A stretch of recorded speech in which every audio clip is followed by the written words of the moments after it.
Hola a todos, ¿cómo están? Estamos en una nueva edición de Juntos, de Tiempo de Cuarentena, perdón, me equivoqué el nombre de nuestro programa.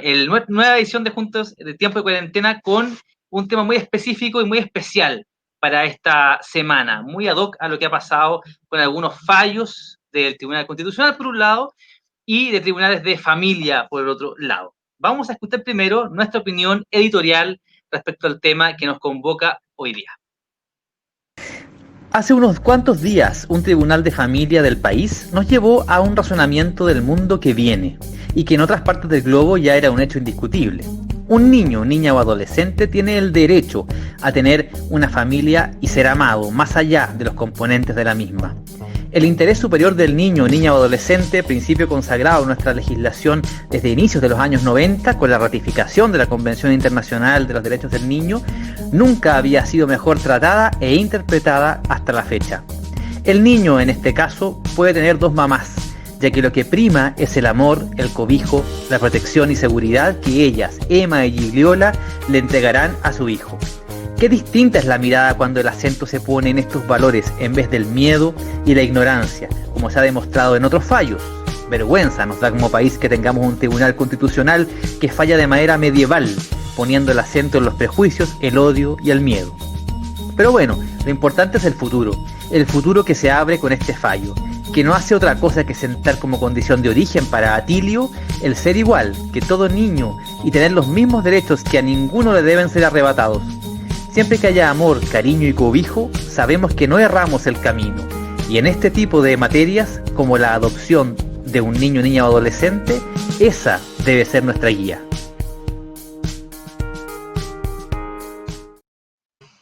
Bueno, ahí estaba la editorial del programa de hoy. Hoy día teníamos un invitado bien especial de la Fundación Iguales, el abogado y miembro del directorio y expresidente hasta hace poco tiempo de la Fundación Iguales, Juan Enrique Pi, pero al parecer ha tenido algunas dificultades técnicas para poder acceder acá a esta plataforma. Así es que nada, vamos a seguir conversando del tema y con nuestro panelista estable anfitrión, como es el diputado de la Diputación Humanista Ciudadana, Tomás Hirsch. ¿Cómo estás, Tomás? Hola, ¿qué tal? ¿Cómo estás, Danilo? Un gusto estar de nuevo en este programa, echando de menos a nuestro invitado de hoy, que era un tremendo invitado.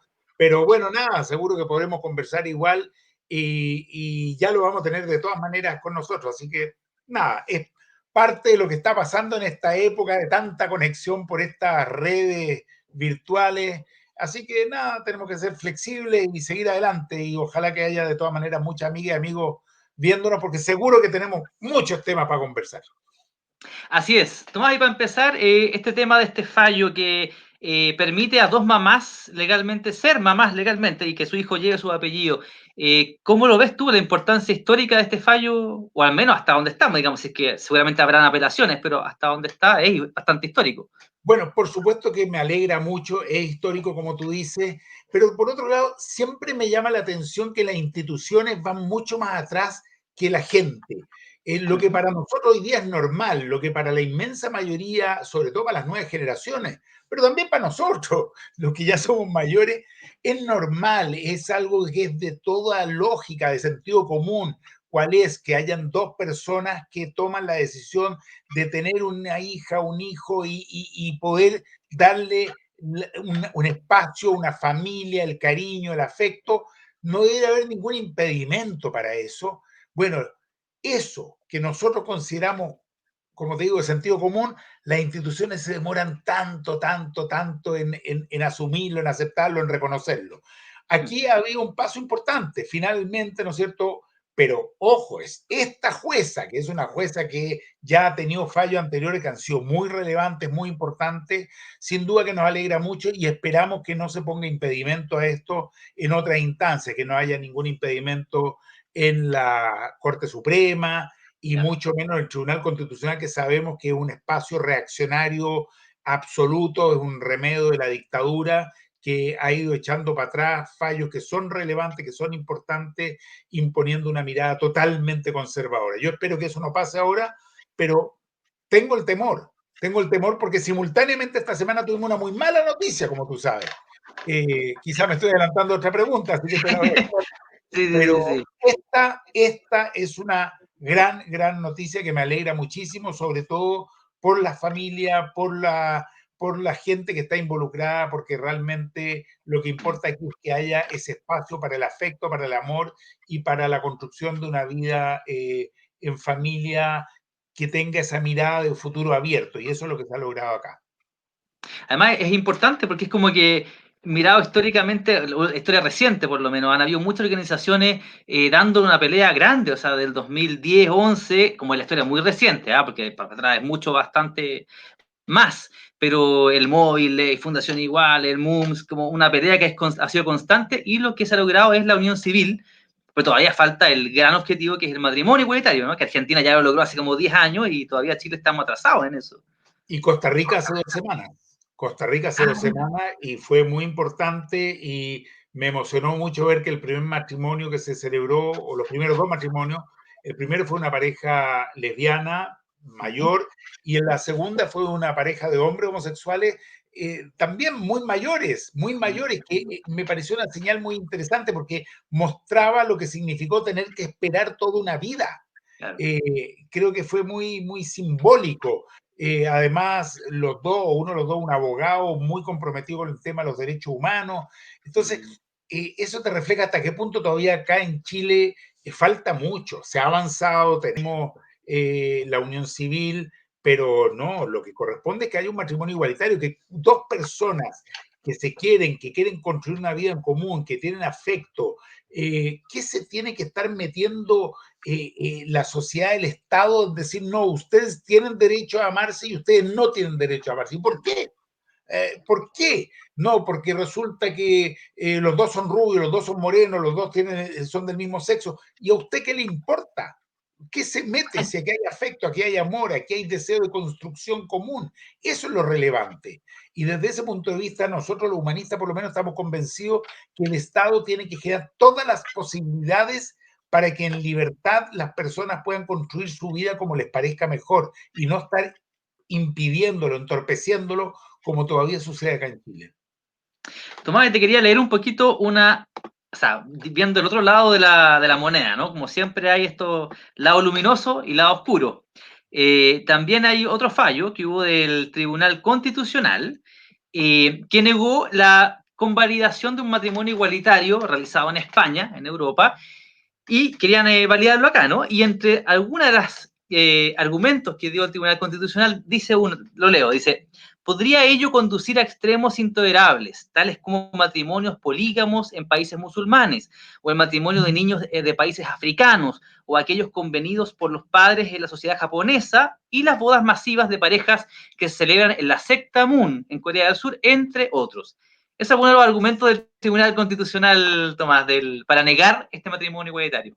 Y el Tribunal Constitucional dice al comienzo, como dice, que podría llegarse a algo intolerable, ¿no? ¿Cuál es la palabra que ocupa? Dice, te lo digo al tiro, dice, Al podría comienzo. ello conducir a extremos intolerables. Eso. Quería decirte que el único extremo intolerable es que hayan unos idiotas así generando legislación o fallos en nuestro país. Y te lo digo claramente y se los diría a ellos con todas sus letras. Estamos en manos de unos imbéciles, de unos idiotas.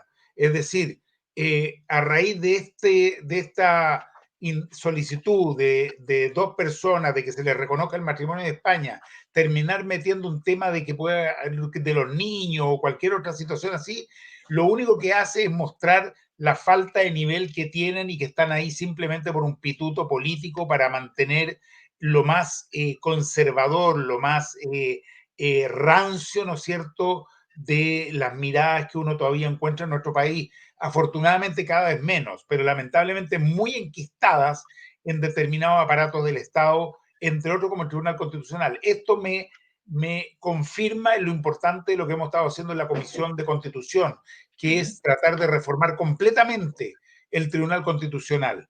Los tribunales constitucionales pueden existir en determinadas condiciones, si es que sirven para cuestiones muy particulares, pero el que hay acá en Chile en realidad es una tercera cámara que tuerce completamente la democracia, porque se impone por sobre lo que decide la Cámara de Diputados o el Senado, y en este caso lo que decían los tribunales de justicia, es decir, está interfiriendo con otros poderes de Estado y en este caso con una argumentación que no resiste el más mínimo análisis. Yo creo que un niño o una niña de 10 años de primaria puede argumentar mejor que esta gente. Tomás, y estamos en el mes del orgullo, ¿no? Del orgullo del movimiento, de la comunidad LGBT. Por eso también optamos por hacer este y otros programas que vendrían durante junio. ¿Cómo, desde el punto de vista legislativo, cómo evalúas tú al actual gobierno de Piñera en estos ya, ¿cuántos? 2 años y medio, ya no, me pierdo un poquito la cantidad de tiempo que llevamos en términos legislativos de esta materia, de diversidad, de legislación en términos de la comunidad de LGBT? ¿Cómo le evalúas? ¿Con qué nota y con qué argumento? Yo creo, en primer lugar, que en general se ha avanzado muy lento acá en Chile, no Ajá. solo en este gobierno, sino que también en los gobiernos de la concertación y la ex nueva mayoría. Es decir, acá no nos saquemos la suerte entre gitanos, hay sectores ultraconservadores en ambos mundos, en el mundo de la derecha y en el mundo de la ex nueva mayoría o concertación, donde han impedido por mucho tiempo también avanzar. Lo que pasa es que ahora estamos en el peor de los mundos. Estamos con un gobierno extremadamente conservador, donde además la UDI, los sectores más conservadores de la UDI, tienen un poder enorme. Eso uno lo puede ver en temas cercanos a lo que estamos hablando, en el Ministerio de la Mujer y Equidad de Género, que hasta acá no ha sido ni de mujer ni de equidad de género. Por el contrario, lo que nos hemos encontrado con una ministra que afortunadamente salió rápido, creo que duró mucho, 34 días fue demasiado, pero que demostró una ignorancia total y absoluto en los temas de género. Entonces, volviendo a tu pregunta, en el tema del que estamos hoy día celebrando, digamos, estamos en el mes, en el Sí. LGBTI, eh, no ha habido absolutamente ningún avance por parte del gobierno. Mira, nosotros hemos recibido en la Comisión de Constitución, Legislación y Justicia ya un par de veces el año pasado al móvil a raíz de un tema un fallo que hubo de la Corte Interamericana de Derechos Humanos, que Ya. obliga al gobierno de Chile a no poner trabas, no impedir, sino que por el contrario, promover y propiciar avanzar hacia el matrimonio igualitario, y sin embargo el gobierno, siendo un fallo que está obligado a cumplirlo, no ha hecho absolutamente nada. Hizo 2 o 3 formalidades, hizo una publicación en un diario pidiendo disculpas, pero no tiene ninguna relevancia, pero no ha hecho nada respecto de un compromiso, una obligación del Estado chileno, una obligación que es la de avanzar en dirección hacia el matrimonio igualitario. Así que no se ha hecho nada, tampoco espero nada. Hay algunas declaraciones a veces de buena vecindad, ¿no es cierto? Porque hoy día es mal visto salir con otras cosas, pero en lo concreto que es avanzar en la legislación, poco y nada se ha hecho. La verdad es que está al debe este gobierno totalmente. Tomás, y veamos algunos otros temas que han sucedido en la agenda nacional, empezando por lo que nombrabas tú ya, el cambio de ministra de la Mujer y Equidad de Género. ¿Cómo viste ese cambio tan drástico y repentino? Tal como te decía, la verdad es que no resistía ni un día más. O sea, esa ministra, la verdad es que uno veía que no tenía ningún manejo del tema para el cual fue creado ese ministerio. Cuando termina nombrando a este personaje de la cuarta, que es el mismo que organizaba los piscinazos, ¿no es cierto?, Sí. en el Hotel O'Higgins para el Festival de Viña, que es el mismo que ponía unos titulares en la cuarta donde se mofaba directamente de la violencia intrafamiliar, ¿no es cierto?, Sí. o del que sufrían distintas mujeres con titulares peyorativos. Bueno, ¿cómo es posible? O sea, ¿cómo puede llegar a hacer eso? O sea, uno dice, Mm, esta mujer quería que la sacaran claro. directamente, ¿no? Si no, no se entiende, si no, no se entiende. Pero ¿qué vemos? Vemos que el gobierno, acto seguido, nombra a Mónica Saraquet. Y si Ujú. revisamos un poco la historia de Mónica Saraquet, que puede ser una persona quizás más simpática, que se comunica mejor, qué sé yo, pero uno no es ministra para eso. Y si miramos sus declaraciones en el pasado, fueron totalmente contrarias al matrimonio igualitario, contrarias al aborto por 3 causales, que es ley en Chile, ni siquiera plantearse la posibilidad del aborto como un derecho de la mujer. Entonces, la verdad es que deja mucho que desear ver a un gobierno que nombra a alguien en el Ministerio de la Mujer y Equidad de Género que no ha mostrado hasta acá señales de estar justamente por la equidad de género. tampoco quiso y se opuso al postnatal de 6 meses. Decía que eso iba a significar una tragedia en términos económicos. Afortunadamente no se le hizo caso y hoy día existe ese postnatal de 6 meses, que creo que es un avance importante logrado en el pasado. Así que no, soy poco auspicioso de lo que pueda pasar en ese ministerio. La ministra anterior no daba el ancho ni de cerca, pero tengo mis serias dudas con la actual. Veamos, está bien, uno tiene derecho a decir, veamos qué pasa, pero hasta acá su historia por lo menos no es muy favorable.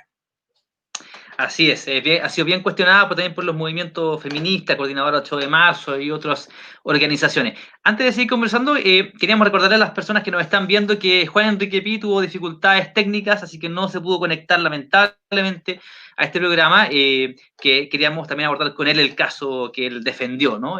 Las dos mamás que han logrado ser mamás legalmente de Atilio, ¿no? Que es el nombre del niño.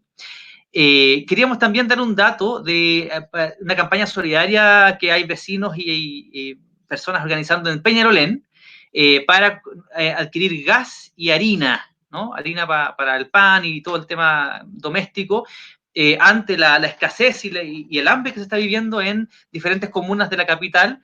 Peñarolén es parte del distrito 11, ¿no es cierto? Y bueno, aquí están los datos para quien quiera depositar y apoyar esta campaña. Depositar en cuenta RUT del Banco Estado 6.333.296-8 Marilén Cabrera, y ahí está el mail marilen.cabrera@gmail. Ella está coordinando esta campaña junto con vecinos y organizaciones sociales de la comuna de Peñarolén. Ahí me cuelgo de eso, Tomás, para que nos cuentes también tú qué has sabido de los vecinos. Bueno, estamos en cuarentena ya más que total a nivel de la región, ya comunas rurales incluso. Y está muy fea la cosa. ¿Cómo ves tú los vecinos cómo se han estado organizando para enfrentar el hambre, ¿no? Que es otro fenómeno que se da? Oye, yo también me cuelgo de eso y lo primero que hago es pedir al director del programa que más adelante vuelva a poner el aviso, porque yo también quiero aportar y no alcanzamos a notar, somos más Súper. lentos. Así que eso, pero Ahí después está. también un rato más, porque ahora estoy hablando, así que tampoco voy a poder anotar. Pero los que nos están siguiendo el programa, aprovechen de anotar ahora, creo que es re importante, Sí. y lo digo por lo siguiente, Danilo. Hoy día justamente tuve una conversación con dirigentes, mayoritariamente mujeres, eh, increíblemente puestas, decididas, trabajadoras, motivadas, pero que están afrontando muchas dificultades. Y me refiero a dirigentes justamente de Peñalolén y que están básicamente dirigiendo comités de vivienda, que es una de las demandas más grandes que hay en esta comuna, en Peñalolén. Fíjate que algunas de ellas estaban coordinando comités de vivienda de 140 familias, de 160 familias, de 170 familias, y una era presidenta de una junta de vecinos con 700 familias. O sea, te estoy hablando de mujeres muy, muy comprometidas, muy jugadas, y nos hablaban de las tremendas dificultades que hay hoy día. Están organizando ollas comunes, están organizando, comprando juntos, están organizando pasajes unidos que se van uniendo para ver las necesidades que hay, están ayudando a vecinos que están enfermos, que están contagiados con el COVID. Pucha, la verdad es que es bien impresionante. Entonces, yo creo que hay que hacer hoy día todo lo que se pueda por apoyar. La necesidad es grande. De verdad hay hambre. La gente a veces no lo entiende bien. Yo creo que cuando, claro, yo te digo, yo personalmente, claro, tengo mi situación personal resuelta, quizás tú también, quizás muchos de los que nos están siguiendo, estamos en cuarentena, pero ya, para comer hay, y hay espacio en nuestras casas, pero hay mucha gente que la está pasando muy mal, que de verdad no tiene. Me decían que les están llegando las cajas de alimentos del gobierno, pero de un modo insólito. Tú sabes que me contaban ahí hoy día en la tarde, esto fue ahora hace 2, 3 horas nada más que conversamos, Ya. que eh, le estaban entregando las cajas de un modo insólito. Esta casa sí, esta casa no. Esta casa sí, esta casa no. Pero ¿cómo es posible? O sea, ¿cómo? Esta familia Pérez come, la familia González no come, la familia Gutiérrez come, la familia Quesada no come. Es absolutamente el colmo, es inaceptable. Entonces, ¿Y en base a hay qué criterio? Criterios absolutamente azarosos, aleatorios, es decir, como no hay caja para todo, entonces unos sí, otros no, en fin. En otros lugares le han entregado todos, en otros lugares las cajas vienen muy bien, con muchos productos, pero es muy relativa la situación. Entonces, la verdad es que hay muchas necesidades, hay muchas carencias, y de ahí que este tipo de ayuda que se están pidiendo acá, por ejemplo, para gas, es muy, muy importante que se lo apoye, porque la situación es muy dramática. Hace un rato yo estuve en otro conversatorio con el Centro Estudiante del Colegio Verbo Divino. Por supuesto que ahí Ajá. está todo resuelto, una muy buena situación económica, pero ellos entendían muy bien el problema y decían que estaban viendo, también buscando formas de colaborar. Yo creo que hoy día se necesita la solidaridad de todas y de todos. Aquí no sobra nadie para las necesidades que hay, porque son enormes. Así que después, cuando pongan de nuevo el aviso, ojalá todos lo anoten y apoyemos con un poco para que la gente pueda comprar gas. Bueno, el Distrito 11 está Peñalolén, pero hay otras comunas. No sé qué has sabido tú de actividades solidarias en Lo Barnechea, en La Reina, en Las Condes mismo. Mira, es bien curioso lo que pasa con nuestro distrito. Este distrito es la zona oriente de Santiago, entonces para mucha gente es como que no, aquí está todo resuelto, aquí es el barrio alto. Y la Sí. verdad es que no es así.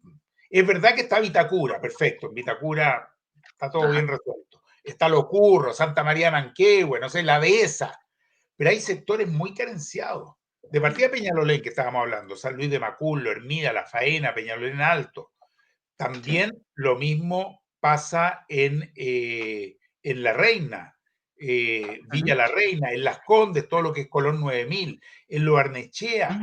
Hay situaciones muy complicadas en el Cerro 18, la Ermita. Entonces, es un distrito con muchas, muchas dificultades, y eso nos ha obligado a buscar mecanismos para ayudar a la gente, ollas comunes, recolección de alimentos, en fin. Estamos avanzando, ha habido mucha solidaridad, afortunadamente, porque la ayuda del gobierno ha sido muy lenta en llegar. Interrumpimos un poquito porque al parecer Juan Enrique Pi finalmente pudo acceder a la plataforma para conectarse. A veces que aparece, señor director, nuestro invitado. A ver si es que aparece, veamos. No pasa nada todavía, me dicen que Bueno, pero apenas supone que aparezca, está. Bueno, en cualquier momento entra nomás, nada, de director, usted acuerdo, director genial. ahí lo hace pasar nomás. Así que bueno, estábamos hablando de las campañas solidarias, de cómo la gente se ha ido organizando para ayudarse mutuamente en comunas del Distrito 11, pero también en toda la región, ¿no? Por una cuarentena tan mal hecha, por así decir, ¿no? Es como, ahí también queríamos pedir. Ahí está Juan Enrique. ¿Cómo estás, Juan Enrique? ¿Nos escuchas? Ahora ya lo vemos, por lo menos. Sí, te vemos, Juan Enrique, pero no te escuchamos. Quizás el micrófono No, ahí tienes que se escucha activarlo. como unos rugidos se escuchan. Sí, y tiene la señal bastante lenta, pero Qué vamos a bien, ver. sí, está bien baja. Juan Enrique, parece que tu micrófono algo le pasa, porque no te escuchamos, tu voz.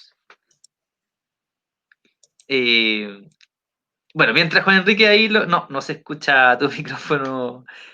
No, tienes que intentar activar de repente ahí. Bueno, ahí el director tiene que ayudar a Juan Enrique, veamos cómo lo resolvemos. Eh, bueno, veíamos el tema de las campañas solidarias ante este tema de la cuarentena.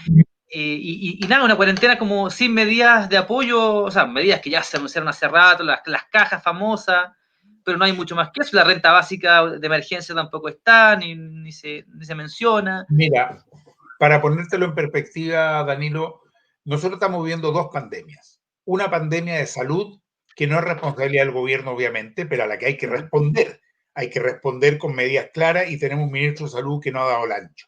No solo no ha dado el ancho, sino que había una irresponsabilidad en sus declaraciones brutal. Un ministro soberbio con un presidente que se ha querido mostrar como exitista, y en realidad hoy día estamos en el peor de los mundos, con una de las tasas de contagio más altas, no, la más alta del mundo por millón de habitantes, con una situación de muertes descontrolada, pero que además ni siquiera se sabe bien el número, con señales muy equívocas que se dieron, con unas cuarentenas dinámicas que nadie entendió, que era en una calle sí, en la otra no. Y hoy día tenemos una segunda pandemia, que es la pandemia social. Y esa pandemia social es la que no permite resolver la otra pandemia de salud. ¿Por qué? Porque hay comunas como La Pintana, por ejemplo, en que el 93% de la gente sigue saliendo a las calles. ¿Y por qué? ¿Porque se quiere contagiar? No. ¿Porque son todos unos irresponsables? No. ¿Porque les encanta tener el virus? Tampoco. Simplemente porque la gente necesita alimentarse y para alimentarse tiene que salir, no le queda otra. Y tiene que salir porque no le llega la ayuda del gobierno. Claro, Entonces, mientras el gobierno no resuelva bien las necesidades sociales de las familias chilenas, vamos a seguir con la pandemia descontrolada, vamos a seguir con una tasa de contagio altísimo. La única manera es una cuarentena total, pero el gobierno se demora en aplicarla. Mira Valparaíso. En Valparaíso la estaban pidiendo a gritos. Yo hablé con Jorge Sharp, con el alcalde Sharp, varias veces en estos días. Y él me ajá, decía, Tomás, no hay caso, aquí hay un gallito político. El gobierno no quiere la cuarentena acá, pero esto es un porque quiere ganarnos políticamente. Mira claro. la irresponsabilidad, mira, es una brutalidad.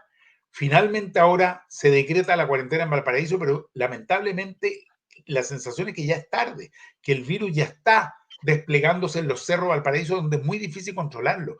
Y tampoco hay un plan de ayuda concreto social para Valparaíso, que sabemos que es una comuna muy, muy carenciada.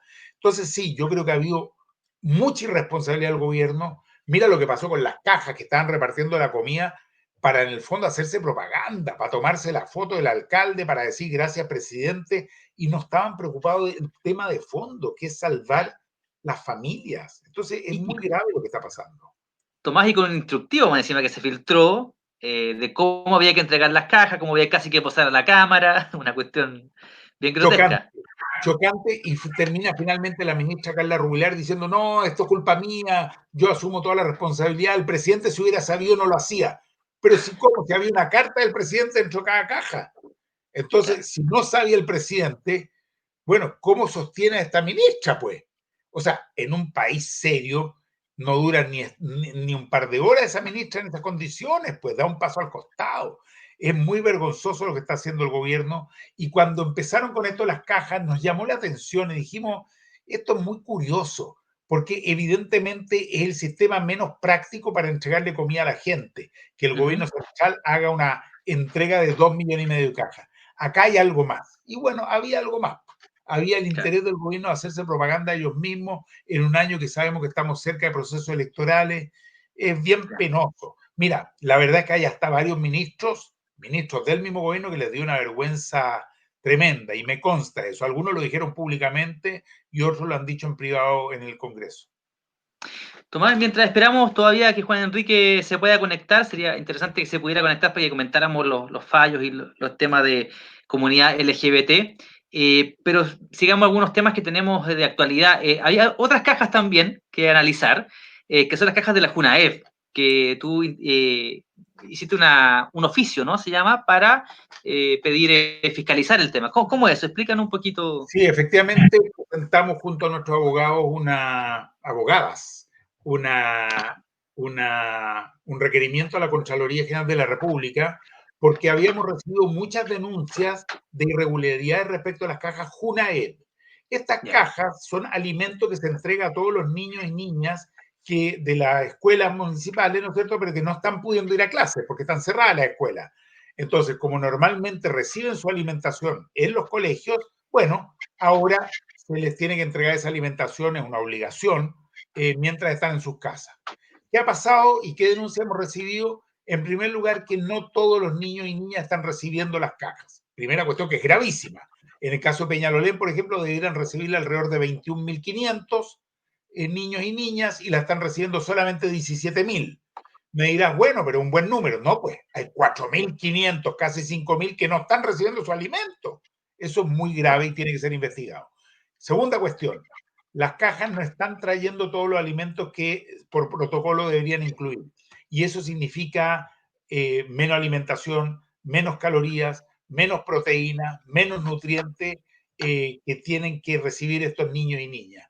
Por lo tanto, es una situación muy grave y que amerita como mínimo una investigación, como mínimo una investigación.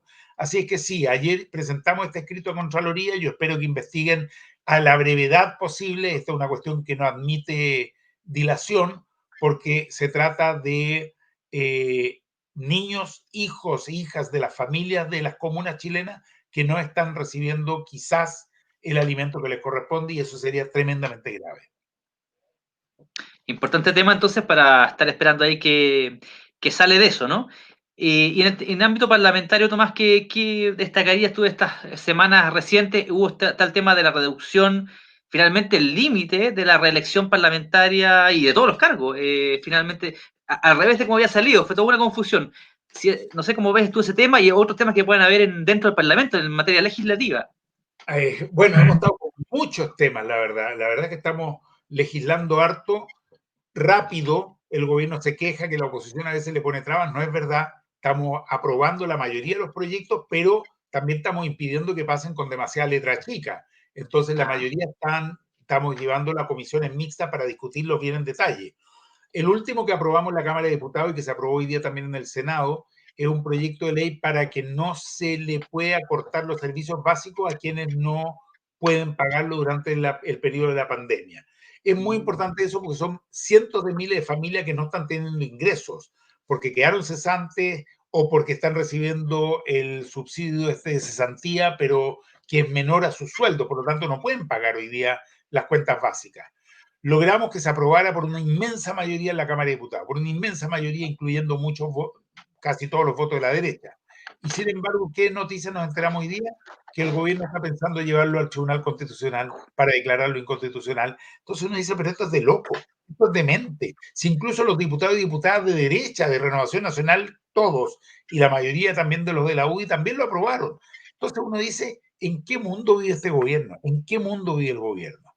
Por otro lado, ya en otro tema, aprobamos efectivamente, después de muchos años, aprobamos un proyecto de ley para ponerle un límite a la reelección, porque ya es una vergüenza.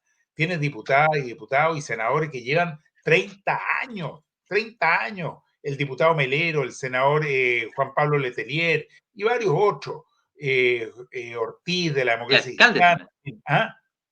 Y lo mismo pasa con Alcaldes también, ¿no? lo mismo pasa con alcaldes que están apernados, que parece que creyeron que se compraron la silla y se atornillaron y nunca más se los movió. No es bueno para la democracia. No es bueno para la democracia que alguien se quede y no se mueva más. Le hace bien a las democracias el recambio. Tanto que alegan a veces que Evo se quedó muchos años, que Maduro se quedó no sé cuántos años, y resulta que aquí no los mueve nadie, pues. Eso no es bueno. Eso definitivamente no es bueno. Logramos finalmente aprobarlo. El Senado lo rechazó para ellos mismos. Es una cuestión insólita. Es decir, dijeron, estamos de acuerdo que, no haya, que haya límite para la reelección, pero nosotros podemos volver a ser electos. No, esa cuestión es de lo último. Afortunadamente, algunos abogados constitucionalistas captaron perfectamente que se habían equivocado los senadores porque rige lo que se llama in actu. Es decir, como es una reforma constitucional, inmediatamente opera para todos. Así que como volvió a la Cámara de Diputados, nosotros dijimos, perfecto, muy bien lo que hicieron los senadores, lo aprobamos y con esto se jodieron y ahora tampoco ellos van a poder ir a la reelección, los que ya llevan los periodos que indica este cambio constitucional. Así que estamos contentos, creemos que fue una buena decisión que demoró mucho, 12 años en total, pero finalmente está aprobado y esto va a permitir un buen recambio a nivel de concejales, de alcaldes, de diputados, de senadores y creo que eso le hace bien a la política y al país. Tomás, vamos a repetir los datos de la campaña solidaria de Peñarolén para que la gente pueda juntar fondos para comprar gas y harina, para hacer pan en las comunas, en las familias, en los barrios de Peñarolén. Depositar a la cuenta RUT del Banco Estado, número 6333-296-8. Marilén Cabrera, ella es la que está coordinando el tema junto con otros vecinos, juntas de vecinos. marilén.cabrera@gmail.com es el mail, así que para que lo puedan anotar y puedan ahí depositar y apoyar la campaña. Hay hartas campañas, han habido campañas también de otras comunas, por ejemplo de Providencia, yo supe del Cabildo de Providencia, o de uno de los cabildos de Plaza Las Lilas, que generó muchas lucas para poder comprar apoyo para Peñarolén, para ollas comunes y para Puente Alto también. Entonces como que se va haciendo una red de apoyo. También hay un rol ahí de las asambleas, ¿no? De las asambleas barriales y comunales que se armaron para el estallido, para el despertar de Chile. Acá también en el barrio de Brasil también se ha hecho bastante aporte para los vecinos, desde la asamblea también, como que hay mucha iniciativa, pero no es suficiente porque la gente no le alcanza simplemente. Así que nada, estamos tratando de impulsar estas actividades de autogestión y de solidaridad en el distrito por lo menos. Sí, Así que, fíjate que, repito lo que te decía antes, Danilo, una de las cosas lindas, es raro decirlo, pero una de las cosas lindas que han salido con esta pandemia tan dura es que se ha mostrado la solidaridad de la gente. O sea, eh, la gente se cuida entre sí. El gobierno a veces ha dicho, oye, aquí hay irresponsabilidad porque la gente no cumple la pandemia porque es irresponsable. No es verdad. La gente que ha sido muy responsable. Imagínate que veníamos del mayor estallido en la historia chilena y la gente se fue para la casa. La gente entendió que quería cuidar a sus viejos, a sus niños, a su gente, a sus vecinos. Yo encuentro que es muy responsable y al mismo tiempo se ponen con ayuda. Nadie ha dejado a la familia de al lado sin la ayuda necesaria cuando esta ha hecho falta. así es. Bueno, me dice el señor director que al parecer teníamos el último intento de contacto con Juan Enrique Pi, abogado de la Fundación Iguales, que llevó este caso que comentábamos al inicio del programa. Juan Enrique, ¿nos estás escuchando? Te vemos perfecto, Bueno, pero... por lo menos vamos a poder decir que le dimos la cara. Exacto. No sé si no te oímos, parece. ¿No me Ahí está apareciendo tu voz, parece. A ver. Sí, pero está totalmente entrecortado. Yo creo que, pero si no, no hay lío. Organizamos ¿Me escuchan un programa ahora? con Juan Enrique de todas maneras. Ahí sí. A ver, ahí parece que sí. ¿Me escuchan? Sí, ahí sí. Ahí sí. ¿Sí? ¿Me escuchan? Sí. Yo también los Sí. escucho. Buenísimo. Buena. ¿Cómo estás, Juan Enrique? ¿Todo bien? Muy bien, ¿y tú? ¿Todo bien? ¿Todo bien, por suerte? Coméntanos un poquito de este fallo, ¿no? Que este histórico fallo que comentábamos al inicio de estas madres que pueden ser madres legalmente, ¿no? Su hijo puede llevar su apellido. Sí, o sea, es más que el apellido, es más que el apellido. Oye, primero quiero saludar al diputado Hirsch, a quien le tengo un profundo cariño y un profundo respeto. Así que, hola Tomás, gusto en saludarte. Hola, ¿qué tal? Un gusto tenerte, aunque sea un ratito, pero es súper importante. Hablamos del fallo, hablamos también del otro fallo fallado, totalmente absurdo y monstruoso, que es el del Tribunal Constitucional, a quienes me permití definirlo como unos perfectos imbéciles, digamos, y creo que así es. Con el otro fallo estoy hablando. Y ahora estábamos hablando de lo que pasa con la pandemia, pero muy bueno tenerte, aunque sea un minuto, para que nos cuentes tu impresión de... A mí me interesa escuchar tu impresión de los dos fallos. Dale nomás, Juan Enrique. Mira, yo creo que aquí hay dos fallos que son absolutamente contradictorios, evidentemente. Respecto del fallo del Tribunal Constitucional, yo creo que el Tribunal Constitucional hizo algo bastante poco inteligente, además de que, por cierto, si uno analiza el fallo del Tribunal Constitucional, también es muy dicotómico entre el voto de mayoría y el voto de minoría, que son 5-4, ¿verdad? Sí. Son dos posturas completamente irreconciliables, pareciera que no se pudieron poner de acuerdo en nada. Por lo tanto, yo creo que también en ese sentido el fallo del Tribunal Constitucional es bastante particular. Sobre el voto de mayoría, porque el voto de minoría, yo concuerdo con el voto de minoría, creo que es un razonamiento jurídico muy, muy contundente. En cambio, el voto de mayoría es un voto bastante temerario, diría yo. Y lo encuentro temerario porque fíjate que lo que hace es obviar y olvidar toda la jurisprudencia de nuestro Poder Judicial sobre lo que es una familia y toda la jurisprudencia internacional sobre lo que es la familia. O sea, al punto que parte este voto mayoritario diciendo que es evidente que la Constitución descrita, o sea, que la familia descrita en la Constitución es una familia heterosexual casada con hijos. Eso es absurdo, eso no resiste análisis jurídico, porque la Corte Suprema, nuestras Cortes de Apelaciones, nuestros tribunales de familia, la Corte Interamericana de Derechos Humanos, por cierto, la Corte Interamericana de Derechos Humanos a la cual está sometida bajo su jurisdicción nuestro país, ¿verdad? Han dicho que aquí no hay un único tipo de familia, que no existe una estructura familiar única o predeterminada y que todas las familias en sus distintas composiciones merecen protección. Y eso es lo que sí dice, por cierto, el fallo del segundo juzgado de garantía, del segundo juzgado de familia de Santiago, en el fallo que reconoce la maternidad de estas dos mujeres, ¿verdad? Por lo tanto, yo creo que lo principal del Tribunal Constitucional es que el Tribunal Constitucional como que trató de hacer borrón y cuenta nueva con la jurisprudencia del país, y eso no es una atribución del Tribunal Constitucional. Por cierto, el Tribunal Constitucional no es un poder del Estado, como sí lo es el Poder Judicial. Y por tanto, creo que en ese sentido, más bien fue una sentencia de un fuerte contenido político y de un muy pobre, el voto mayoritario, no el voto minoritario, el voto mayoritario, y de una muy pobre argumentación jurídica. Pues Enrique, los pasos a seguir legalmente del fallo luminoso, del fallo de las dos mujeres. ¿Qué sigue ahora? ¿Puede que se dé vuelta? ¿Cómo es eso?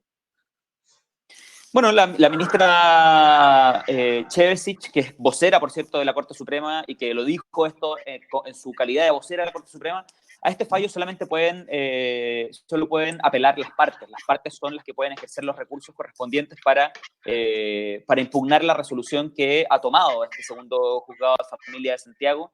Y por lo tanto, mientras ninguna de las partes apele, no habría ninguna forma de que efectivamente esto se revierta. En ese sentido, desde luego que las partes no van a apelar porque están contentas con el resultado que efectivamente perseguían, y por lo tanto esto va a ser un fallo de única instancia, y lo que corresponde luego es que efectivamente se ordene inscribir al registro civil esta doble maternidad. Y ahí vamos a tener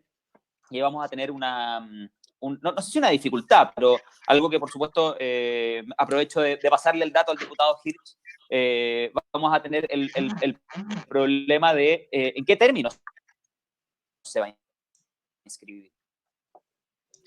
Porque esta inscripción no puede ser al azar, ¿verdad? No puede ser una subinscripción al pie.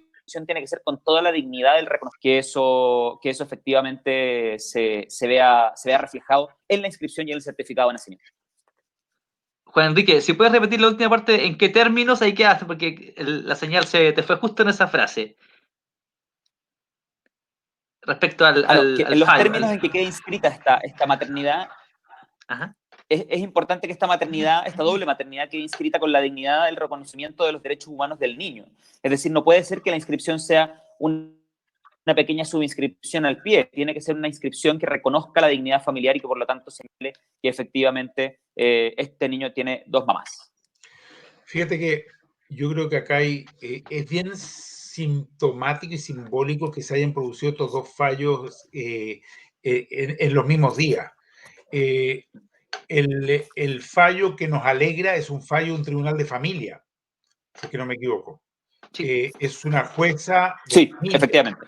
que por lo tanto, y eso te habla de la importancia que tiene este tipo de tribunales, una jueza que entiende lo que significa la familia y entiende que la familia no está dado por la heterosexualidad, sino que está dado por la decisión de construir un proyecto en conjunto, un proyecto que brinde amor, cariño, afecto, que tenga un futuro, que se construye en conjunto con el niño, en fin. Esos son los elementos fundamentales, la protección de la vida y el cariño y el desarrollo de ese niño, ¿no es cierto? Y, por cierto, de las dos madres en este caso. Por otro lado, tú tienes un tribunal constitucional que conversábamos antes, que es una aberración del tribunal constitucional. Los tribunales constitucionales pueden existir y cumplen en algunos lugares funciones muy importantes, como el de Alemania, por ejemplo. Otros países como Estados Unidos no tienen un tribunal constitucional, pero tiene la Corte Suprema que cumple esa función y es muy interesante. Pero acá en Chile lo que tienes es un tribunal constitucional que ha terminado siendo, por una parte, una tercera cámara, ¿no es cierto?, desvirtuando las decisiones que toman el poder legislativo, que es el que fue electo por la ciudadanía para legislar, y por otro lado se impone por sobre el otro poder del Estado, que es el poder judicial, ¿no es cierto?, torciendo muchas veces la mano de lo que este poder dice. Y vemos situaciones como las de este fallo, donde hay dos miradas totalmente contradictorias y que más bien obedecen a criterios y cuotas y juicios políticos y no a lo que el derecho, digamos, busca establecer. Entonces, y termina con estas aberraciones como que, bueno, esto abre el campo a que haya matrimonio con niños, en fin, cuestiones totalmente fuera de lugar, que no tienen nada que ver con la situación que se está planteando. Y entonces lo que uno ve detrás en realidad es una intencionalidad política de bloquearlo e impedirlo, más que buscar actuar en derecho y con profundidad de argumentación al respecto. Es muy interesante que estos dos fallos se hayan producido con tan poca diferencia temporal, porque muestran las dos miradas que se debe haber en relación a cómo se debe hacer justicia en el país.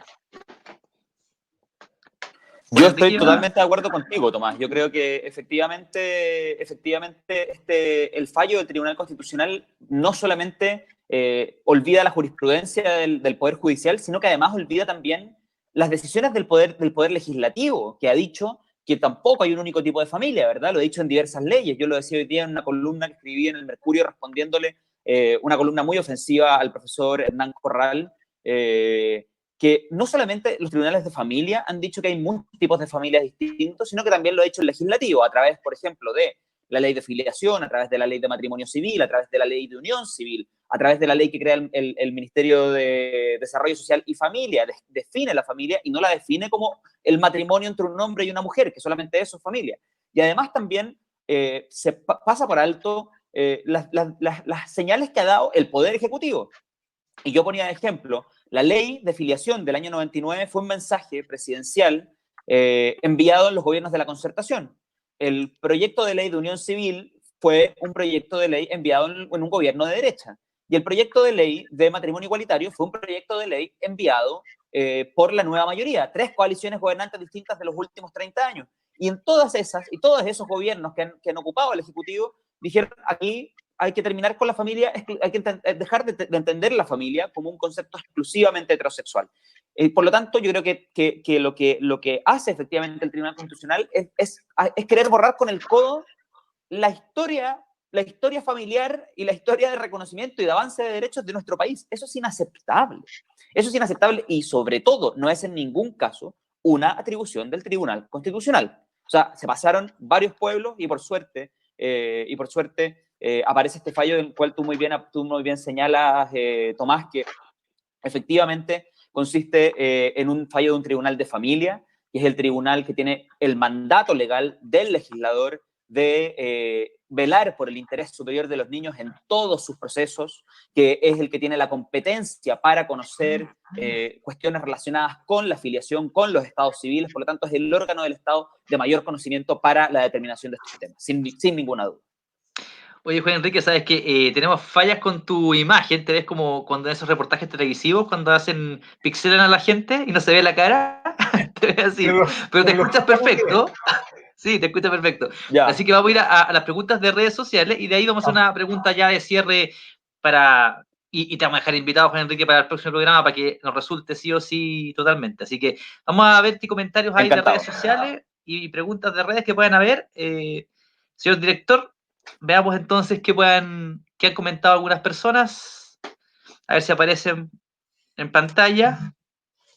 El señor director a veces no me hace mucho caso, así que vamos, bueno, no sé. Bueno, nada. Vamos entonces dice que no, ese es un no mudo. Bueno, vamos entonces a la pregunta ya de cierre. Juan Enrique Tomás, estamos en medio del mes del orgullo, ¿no? La Fundación Igual ha sido súper importante en la lucha de estos últimos 9, 10 años del movimiento LGBT. ¿Qué se viene para adelante? ¿Qué banderas de lucha? ¿Cuál es el objetivo central? Me imagino que el matrimonio igualitario es uno de ellos. ¿Cómo se ve para adelante, no? ¿De quién más? Yo creo que aquí tenemos dos cosas importantes a las que hay que hacer y poner atención y hay que empujar. Una, efectivamente, es como tú señalas, los proyectos de ley que tienen relación con la composición de las familias.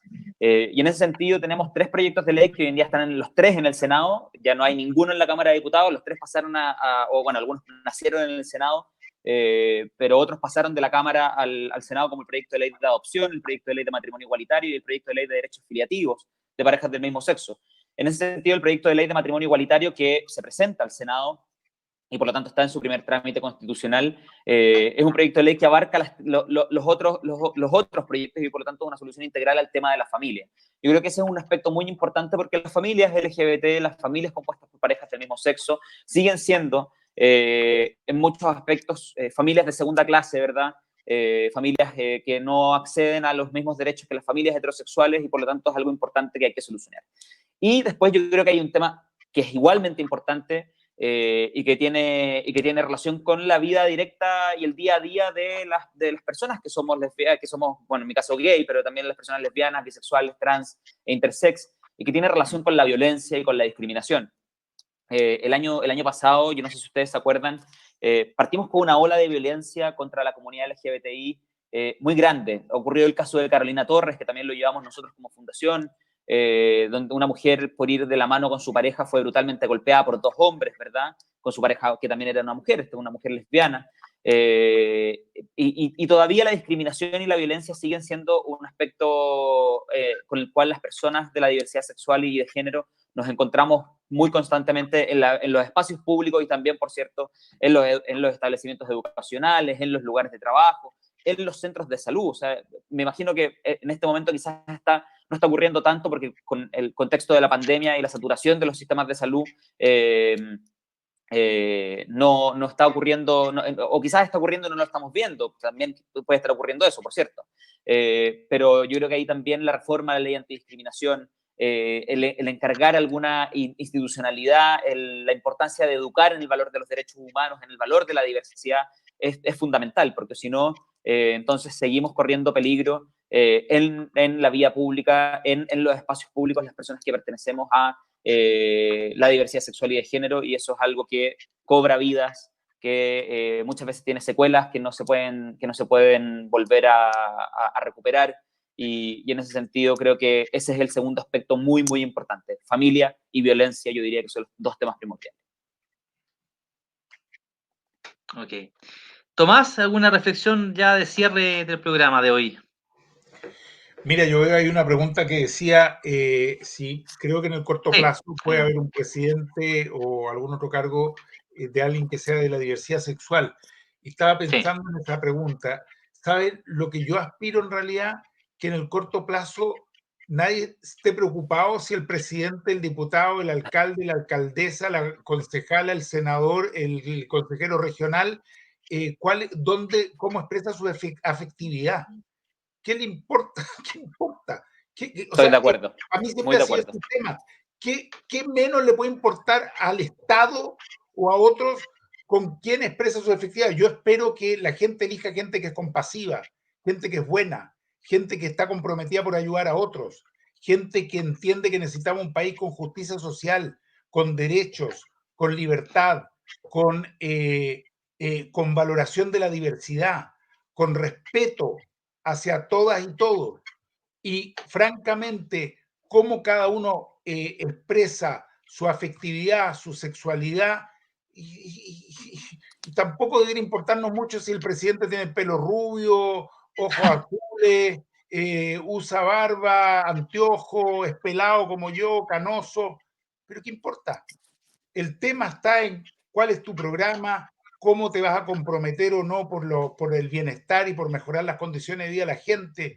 Yo aspiro a que esa sea la prioridad de las preocupaciones y que tengamos presidente y cargos electos en general que sean trans, gay, heterosexuales, homosexuales, que no le interese el tema de la sexualidad, qué sé yo, pero que estén preocupados de construir un Chile mejor, más justo, más humano. Bueno, vamos a ir entonces cerrando el programa de hoy, dejando absolutamente invitado a Juan Enrique para que podamos tener una conversación que te podamos ver de mejor manera, porque no te vemos. Así que totalmente invitado y a la Fundación Iguales, que ha tenido un rol súper importante Juan Enrique en estos años y en estas luchas, como este fallo que conocimos esta semana. Así que felicitaciones nuevamente. Muchas gracias, les agradezco la invitación. Estoy completamente a su disposición para un nuevo programa. Lamentablemente la tecnología nos falló, yo no soy tampoco el más tecnológico, los abogados en general no somos muy amigos de la tecnología, así que les pido disculpas por las dificultades que tuvimos, pero encantado de volver a estar con ustedes, de volver a conversar y les pido disculpas por los problemas que tuvimos, pero a veces a mí la tecnología me la gana. Sí, no hay problema. Bueno, amigos, nos despedimos entonces y nos vemos el lunes en una nueva edición de Tiempo de Cuarentena. Nos esperamos, nos vemos por esta misma señal, por Facebook, por Twitter, de la Diputación Ciudadana y Humanista. Tomás, nos vemos entonces el lunes. Que estén muy bien. Nos vemos, Danilo. Muchas gracias. Y a todo el equipo que está detrás de las cámaras, muchas gracias también, porque yo sé que es gracias a ellas y ellos que este programa es posible.